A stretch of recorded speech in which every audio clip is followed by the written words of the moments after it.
नमस्कार दोस्तों, आपका बहुत बहुत स्वागत है इस शिक्षाविद सौरभ यूट्यूब चैनल पर। और मैं सौरभ आप लोगों का बहुत बहुत स्वागत करता हूं इस करंट अफेयर की क्लास में। तो आज आपके लिए मैं लेके आया हूं एक और रैंकिंग है जहां से क्वेश्चन बने हुए हैं और बन सकते हैं अगले जो आगे आने वाले एग्जाम हो वहाँ पे। ठीक है, तो शुरू करते हैं वीडियो और देखते हैं कि कहाँ कहाँ से क्या क्या आज नया मिलने वाला है। देखिएगा, सबसे पहले ये चैनल का नाम है ई शिक्षाविद सौरभ। इसे ज़्यादा सब्सक्राइब करिएगा, शेयर करिएगा। ठीक है, और अब बात करते हैं हम टॉपिक की। देखिएगा, राज्य व्यापार सुधार कार्य योजना रैंकिंग 2019, इसके बारे में चर्चा करेंगे और जानेंगे कि ये कब जारी की गई और किसके दिशा निर्देश में जारी की गई। ठीक है, शुरू करते हैं। देखिएगा,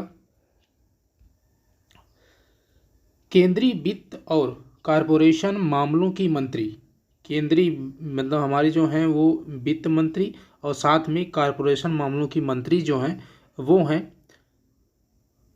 श्रीमती निर्मला सीतारमण।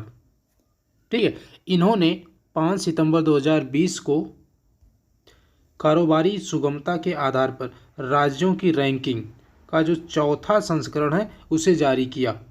ठीक है, राज्य व्यापार सुधार कार्य योजना रैंकिंग 2019 की घोषणा की। ठीक है, ये क्लियर हो गया। तो अगर ये पूछा जाए तो किसने जारी किया था, उस समय मंत्री कौन रही, तो हमारी वित्त मंत्री हैं निर्मला सीतारमण, और चौथा ये संस्करण है तो चौथा संस्करण है। ठीक है, अब बात करते हैं, आगे देखते हैं। राज्य में समग्र कारोबारी माहौल के सुधार के लिए उद्योग संवर्धन और आंतरिक व्यापार विभाग और विश्व बैंक के संयुक्त पहल से, मतलब इन दोनों के कम्युनिकेशन से ये रैंकिंग जारी की गई है। अब इसके साथ साथ इस रैंकिंग के तहत 10 राज्य हैं। मतलब अगर आपसे ये पूछा जाए कि इस रैंकिंग में कितने राज्यों ने भाग लिया था, तो 10 राज्य हैं। ठीक है, क्लियर हुआ। आगे देखते हैं वो कौन कौन से 10 राज्य हैं, क्योंकि आपसे क्वेश्चन वो बना सकता है और जाहिर सी बात है क्वेश्चन बन सकता है कि पहला दूसरा करके कुछ भी वो पूछ सकता है। देखिएगा, जो पहला राज्य है वो है आंध्र प्रदेश, दूसरा राज्य है उत्तर प्रदेश, तीसरा राज्य है तेलंगाना, चौथा है मध्य प्रदेश, पांचवा है झारखंड, छठा है छत्तीसगढ़, सातवां है हिमाचल प्रदेश, आठवां है राजस्थान, नौवां है पश्चिम बंगाल, और जो 10वां है वो है गुजरात। लेकिन आपको सबसे ज़्यादा जोर किस बात पे देना, ये ध्यान रखिएगा। आपको पहला याद होना चाहिए कि पहला राज्य कौन है, और उसके बाद में जो दूसरा याद होना चाहिए वो याद होना चाहिए उत्तर प्रदेश, कि दूसरा स्थान उत्तर प्रदेश का और पहला स्थान जो है आंध्र प्रदेश का है। तो यहाँ तक क्लियर हुआ। आगे बात करते हैं। देखिए, आगे बात करते हैं। अगला पॉइंट है कि उत्तर भारत से उत्तर प्रदेश, उत्तर भारत से अगर वो जोन वाइज पूछे कि उत्तर भारत से कौन है, दक्षिण भारत, पूर्वोत्तर भारत, पश्चिमोत्तर भारत, मध्य भारत, इस तरीके से भी क्वेश्चन बनाएगा। ध्यान रखिएगा, उत्तर भारत से उत्तर प्रदेश, जबकि अगर वो दक्षिण भारत से बात करेगा आंध्र प्रदेश। और अगर अगर उसने ये पूछ दिया कि अब ये बताइए कि पूर्वी भारत से, तो झारखंड, पूर्वी भारत से झारखंड। और अगर उसने ये पूछ दिया कि पश्चिम भारत से, तो मध्य प्रदेश। और अगर उसने ये पूछ दिया पूर्वोत्तर भारत से, तो असम। देखिए, यहाँ पूर्वोत्तर भारत है, यहाँ पूर्वी भारत है, ध्यान रखिएगा। पूर्वी भारत से झारखंड और पूर्वोत्तर भारत से असम। क्लियर हुआ। ठीक है, आगे केंद्र शासित प्रदेशों में दिल्ली 12वें स्थान पर के साथ सिर्फ, मतलब ये 10, 11, 12वें स्थान पर रही, लेकिन केंद्र शासित में पहले स्थान पे है। ठीक है, तो दिल्ली की रैंकिंग ही हो गई। अब राज्य की रैंकिंग तय करने का काम 2015 से शुरू किया गया।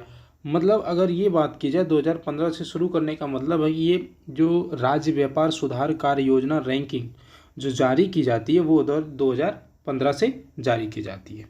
ठीक है, क्लियर हुआ। ठीक है, आगे देखते हैं। एक अगला नया है, प्रधानमंत्री मत्स्य संपदा योजना। 10 सितंबर 2020 को प्रधानमंत्री नरेंद्र मोदी जी ने प्रधानमंत्री मत्स्य संपदा योजना लॉन्च किया। तो ये पूछा जा सकता है कि अभी मत्स्य के लिए या मछली पालन के लिए या उसके समृद्धि के लिए कौन सी योजना शुरू की गई है, तो वो योजना है मत्स्य संपदा योजना। और किसने इसको लॉन्च किया है, वो प्रधानमंत्री जी ने। ठीक है, क्लियर हुआ। अब आगे बात करते हैं। देखिए, आगे क्या पूछा गया आपसे। अगला पूछा गया आपसे कि यह योजना भारत में मत्स्य पालन को सतत विकास पर केंद्रित है। मतलब जो मत्स्य योजना मतलब जो ये मत्स्य संपदा योजना जारी की गई है, इसके तहत किया क्या जाएगा ये जान लीजिए। इसके तहत ये किया जाएगा कि जो मत्स्य पालन है उनको कैसे बढ़ाया जाए, इस चीज़ पे ये केंद्रित है पूरे तरीके से। ठीक है, जो अगला है वो है ई गोपाला एप्लीकेशन। ई गोपाला एप्लीकेशन, प्रधानमंत्री ने इस एप्लीकेशन का शुभारंभ किया। ठीक है, अब इस एप्लीकेशन की विशेषता क्या है वो देख लेते हैं। यह एप्लीकेशन पशुपालकों के प्रत्यक्ष उपयोग के लिए नस्ल सुधार मार्केट प्लस और सूचना पोर्टल है। इससे उन्नत पशुपालन को चुनने में आसानी होगी और बिचौलियों से मुक्ति मिलेगी। ठीक है, ये क्लियर हुआ। मतलब जो ई गोपाला एप्लीकेशन हुआ है, इसके तहत जो पशु पालते हैं, जो उनका व्यापार करते हैं, या जो उनको वैरायटी चाहिए, बेहतरीन वैरायटी, जैसे गाय की भैंस की जो बढ़िया बढ़िया वैरायटी हो, ज़्यादा दूध देती हैं, उससे संबंधित चीज़ें इस चीज़ पे मिलेंगे। ठीक है, उसमें सूचना जो भी है वो इस चीज़ पे मिलेगी। बस ध्यान रखना है कि किसने इसको लॉन्च किया था और ये एप्लीकेशन का काम क्या है। ठीक है, तो ये मेरा व्हाट्सअप नंबर है, लेकिन देखिएगा ये सिर्फ व्हाट्सअप नंबर है, कॉलिंग नंबर नहीं है। आप अगर इस चीज़ की, इस करंट की आपको PDF चाहिएगी तो आप इस पर मैसेज कर दीजिएगा, आपको PDF सेंड कर दी जाएगी। ठीक है, तो वीडियो कैसी लगी ज़रूर बताइएगा और कुछ ज़्यादा शेयर करिए, सब्सक्राइब करिएगा। और ठीक है, मिलेंगे अगले वाले सेशन में एक नए टॉपिक के साथ। तब तक के लिए नमस्कार, जय हिंद।